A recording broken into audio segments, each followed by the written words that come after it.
여러분 안녕하십니까. 7월 19일 금요일 교차로 유튜브 뉴스 첫 소식입니다. 시카고의 대표적인 상징 밀레니엄 파크가 이번 주에 개장 20주년을 맞이합니다.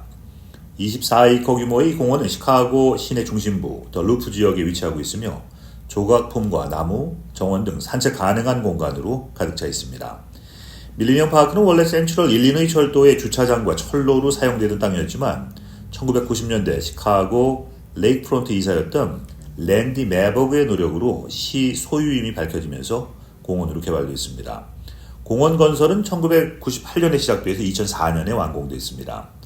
이번 주말 밀레니엄 파크의 20주년을 기념하는 다양한 행사가 진행됩니다. 주말 동안에는 필라테스, 요가 세션, 가족 친화적인 예술 작업, 댄스 공연, 음악 공연 등 다채로운 프로그램이 준비되어 있습니다. 노쇼 지방자치단체는 최근 글랜비에서 채집된 모기가 웨스트나일 바이러스에 대해서 양성 반응을 보였다고 발표했습니다. 노스필드 연구소에 따르면 지난 12일 금요일에 이루어진 테스트 결과는 지난 16일 화요일에 확인됐습니다. 일리노이 주 보건부는 지난 일리노이 주에서 119명이 이 바이러스에 감염됐으며 그중 6명이 사망했다고 보고했습니다. 올해에는 에반스턴, 캐니르월스, 링컨우드, 몰턴그룹, 노스브룩, 노스필드, 스코키와 윌맷에서도 양성 반응을 보인 모기가 발견됐습니다. 최신 테스트 결과는 해당 기관의 웹사이트에서 확인하실 수 있습니다. 바이러스에 감염됐을 경우 증상으로는 발열, 메스꺼움, 두통, 근육통 등이 있습니다. 그러나 5명 중 4명은 증상이 나타나지 않을 수 있으며 증상은 며칠에서 몇 주까지 지속될 수 있습니다. 현재 웨스트나일 바이러스의 감염률이 낮다고 밝혔지만 주민들은 모기 물림을 최소화하기 위해서 EPA에 등록된 방충제 사용, 헐렁한 옷 착용, 집 주변에 물이 고일 수 있는 물건 제거 등의 개인 보호 조치를 취할 것을 권장하고 있습니다. 시카고 한인 로터리 클럽이 지난 10년간 지역 한인 학생들에게 장학금을 지급해온 전통을 이어가면서 올해도 장학기금 마련을 위한 골프 대회를 개최합니다. 이번 대회는 오는 8월 19일 월요일 킬리어에 위치한 캠프레이 골프클럽에서 열립니다. 대회는 12시에 샷건 방식으로 시작됩니다. 참가비는 개인당 $150이며 점심과 캠프레이 골프클럽에서 제공되는 야외 바비큐 저녁 식사가 포함됩니다. 이번 대회를 통해서 모인 수익금은 전액 시카고 지역 한인 학생들을 위한 장학기금으로 쓰일 예정입니다. 시카고 한인 로터리 클럽은 이번 골프 대회를 통해서 지역사회 교육 발전에 기여하고자 한다며 올해도 많은 분들이 참가하기를 기대한다고 밝혔습니다. 참가 문의는 김종호 847-727-0925, 박진수 847-577-5004번으로 하시면 됩니다. 오는 7월 25일 목요일 노스브룩 시내에서 연례 노스브룩 그랑프리가 개최됩니다. 이 행사는 오전 11시부터 오후 8시까지 빌리지 그린팍 주변에서 진행될 예정이며 자전거 경주와 함께 다양한 커뮤니티 이벤트가 준비되어 있습니다. 이번 행사의 하이라이트 중 하나인 바이크 더 그린은 노스브룩 파크 디스트릭이 주최하는 무료 어린이 이벤트로 오후 4시부터 6시까지 진행됩니다. 어린이 참가자들은 자전거 장식, 세발 자전거 경주, 핫샷 게임 등 스포츠, 페이스, 페인팅을 즐길 수 있으며 참가자 전원에게는 선물 가방과 무료 경품이 제공됩니다. 오후 6시 15분부터 6시 45분까지는 남녀 프로 자전거 경기 사이에 커뮤니티 라이딩이 진행될 예정이며 모든 연령대가 참여할 수 있습니다.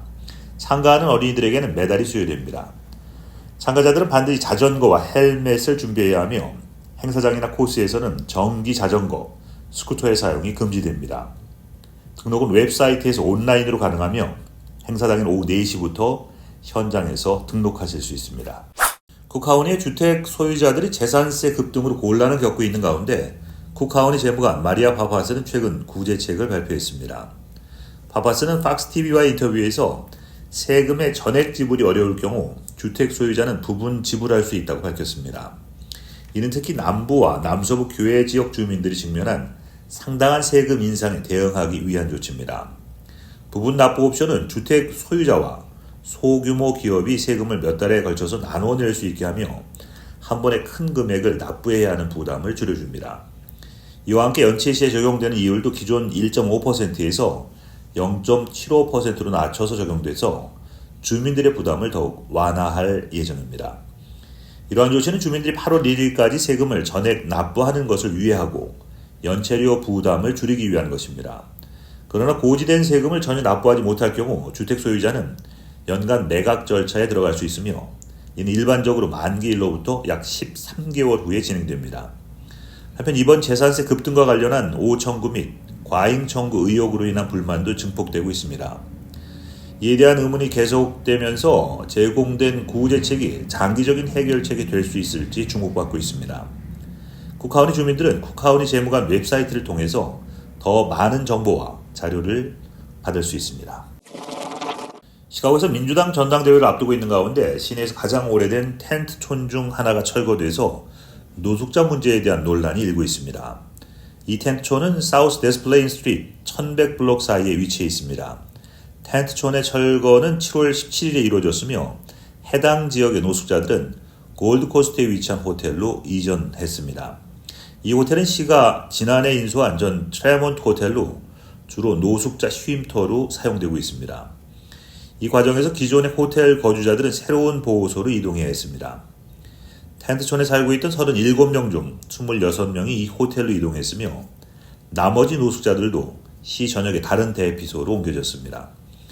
이번 조치는 민주당 전당대회 개최지와 인접한 다른 야영지를 청소하는 과정의 일환으로 비밀 경호국의 안전요구 사항을 충족시키기 위해서 이루어졌다고 시 당국은 밝혔습니다. 이번 텐트촌 철거는 시카고 내에서 노숙자 문제를 해결하는 시와 민주당 전당대회의 이미지 관리 사이의 긴장을 드러내면서 일부는 이를 노숙자를 위한 개선된 환경 제공의 기회로 보는 반면 다른 쪽에서는 이를 무감각한 추방 행위로 비판하고 있습니다. 잠시 전하는 말씀 후에 뉴스 보내드리겠습니다. 시카고 웨스트루프 지역의 무료 주차 공간이 사라집니다. 시 당국은 최근 몇 주 동안 수백 개의 유료 주차 공간을 설치했으며 앞으로 추가로 400여 개의 공간이 설치될 예정이라고 밝혔습니다. 이러한 변화는 2008년 논란이 됐던 주차 미터기 계약에 기인합니다. 당시 리차드 데일리 시장은 75년간의 주차 미터기 수입을 시카고 파킹 미터 LLC에 양도하는 대가로 11억 5천만 달러를 받았습니다. 이 계약은 이후 주차 공간의 유료화를 가속화하는 원인도 됐습니다. 로리 라이프 시장은 시 예산을 마련하기 위해서 시 전역에 주차 미터기 요금을 인상하고 웨스트룩과 같은 지역에 미터식 노상 주차 공간을 추가하는 방안을 추진했습니다. 시는 이를 통해서 연간 700만 달러의 수입을 목표로 하고 있습니다. 5월 말부터 시작된 미터기 설치 작업은 이미 222개의 노상 주차장에 미터기를 설치했으며 이 주차장은 시간당 4달러 75센트의 요금이 적용되며 운영 시간은 월요일부터 토요일 오전 8시부터 오후 10시까지입니다. 앞으로 추가로 396개의 유료 노상 주차 공간이 설치될 예정이며 구체적인 설치 일정은 아직 공개되지 않았습니다. 이 변화는 주차 공간에 대한 접근성 감소와 지역 주민, 방문객들에게 불편을 초래할 수 있습니다. 리한나의 인기 란제리 의류 브랜드 세비지 엑스팬티가 일리노이주에서 처음으로 오프라인 소매점을 오픈합니다. 보도자료에 따르면 이 매장은 남서부 교외 지역인 올랜드 파크의 올랜드 스퀘어몰에 위치합니다. 세비지 엑스팬티는 그랜드 오프닝을 기념해서 19일 금요일 오전 10시부터 다양한 경품을 제공할 예정입니다. 이 매장은 포괄적인 사이즈 옵션을 제공하며 초소형부터 4X 라지까지 다양한 사이즈의 의류를 취급합니다. 쇼핑몰은 코치 매장 근처 아래층에 자리 잡고 있습니다. 오는 11월 대선을 앞두고 도널드 트럼프 전 대통령의 런닝메이트로 낙점된 JD 벤스 상원의원이 부통령 후보로 공식 지명 수락했습니다. 벤스 의원은 17일 수요일 위스콘신 미러키에서 열린 공화당 전당대회 세 번째 날에 참석해서 이 같은 소감을 밝혔습니다. 벤스 의원은 이 자리에서 겸손하게 서서 압도적인 기쁨으로 부통령 후보 지명을 공식 수락한다고 밝히면서 우리는 이 나라를 사랑하며 승리를 위해 단합했다고 강조했습니다. 그는 또한 우리에게는 미국을 우선시할 지도자가 필요하다면서 자신과 트럼프 전 대통령이 그러한 역할을 잘 수행할 것이라고 말했습니다. 연설에서 벤스 의원은 우리에게는 미국 기업과 산업을 위해 싸울 지도자가 필요하다면서 트럼프 전 대통령을 이런 지도자라고 지목했습니다. 애플이 드디어 폴더블 아이폰 개발에 착수한 것으로 알려졌습니다. 보도자료에 따르면 이는 애플의 첫 폴더블 스마트폰이 될 예정이며 2026년 출시를 목표로 하고 있습니다. 애플은 삼성전자의 갤럭시 Z 플립과 비슷한 디자인을 택할 예정이며 펼쳤을 때 기존 아이폰 크기와 유사한 제품을 개발 중입니다. 애플은 올해 본격적인 개발에 착수했으며 폴더블 아이폰이 시장에 처음 선보일 것으로 보입니다. 그러나 개발 상황에 따라 출시가 최대 1년까지 늦춰질 수 있는 가능성도 제기되고 있습니다. 애플은 지난 5월 삼성 디스플레이와 폴더블 디스플레이 공급 계약을 체결했으며 폴더블 기기 관련 특허를 꾸준히 취득해온 것으로 알려졌습니다. 업계 한 관계자는 애플은 통상 2년 동안 신제품을 준비하는데 부품 주문 시점을 봤을 때 2026년 출시가 목표라고 말했습니다.